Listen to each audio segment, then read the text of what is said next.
My psycho twin sister lied that we're triplets and caused CPS to be called on our family. 20 years later, I finally told the truth and my mom kicked us out.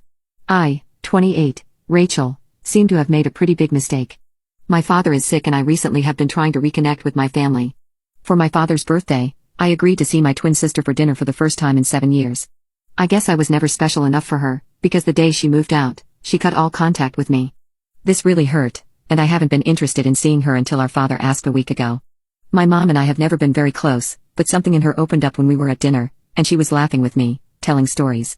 We had a few glasses of wine and I made the wrong judgment call that enough time had passed to now tell her this story in a light-hearted manner.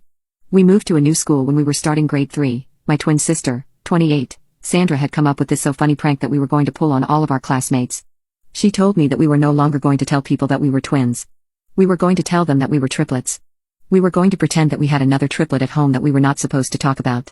She was always more liked than I was and I was trying to make some friends this year. So, I obliged. We started telling every kid that we were triplets, but our sister was so hideous that our parents had decided to keep her locked in the basement and made us pretend like she wasn't there.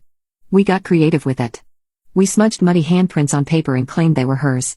We drew pictures of all three of us and showed it to our friends. I have no idea what possessed her to come up with this or what made me think it was a good idea, but... About 2 weeks into grade 3, social service showed up at our house along with 2 officers. They arrived when our grandparents were over. They did an entire investigation but the details I don't fully remember. I do remember being questioned by a kind lady in a really big blue jacket, but not much else.